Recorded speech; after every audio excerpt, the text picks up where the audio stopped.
Today we're going to be doing a bone marrow stem cell procedure to help this patient with his knee arthritis and his meniscal injury.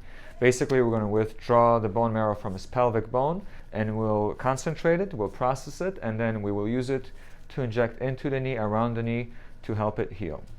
Next, I'm going to mark the pelvic bone that we're going to use to aspirate the bone marrow concentrate.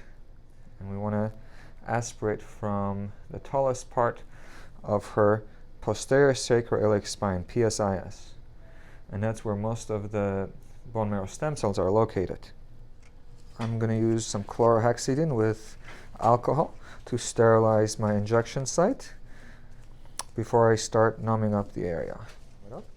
And then we're going to do some lidocaine to numb up the area where the bone marrow aspirate is going to take place. And just give it a good amount of lidocaine. And the idea is to numb up this whole area, so once I'm doing the bone marrow aspiration, the patient doesn't feel anything. So what we're going to do, we're going to use these sterile drapes to create what we call a sterile field. And that allows us to maintain sterility during this whole procedure. So now that the area is anesthetized and sterile, we're going to go ahead and introduce a trocar into the bone to pull out some of the stem cells.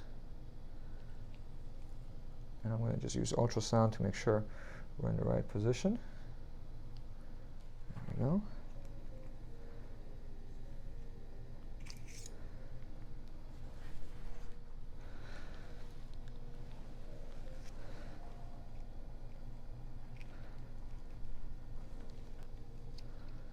So now that the trocar is in place, we should be able to get some nice bone marrow aspirate.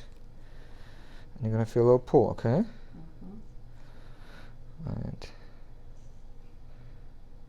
1.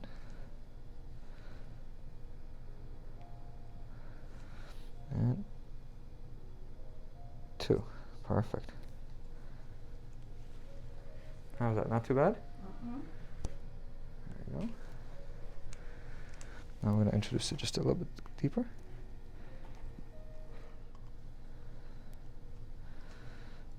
Pull. Rotate it. And then pull. Shannon, is that 6?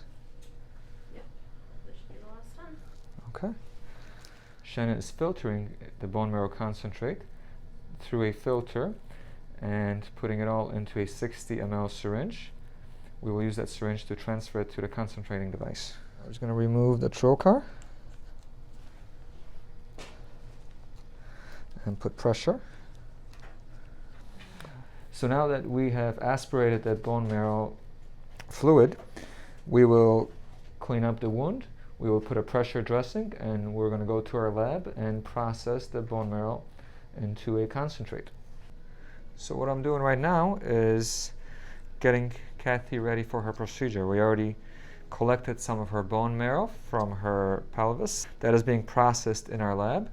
And while we wait for the processing, I will get the knee joint ready for the injection. So what I'm doing right now is numbing up the area before we actually do the bone marrow procedure.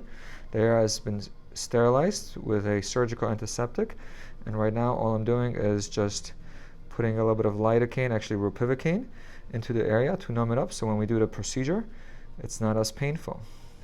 So now we have the bone marrow prepared. Here it is.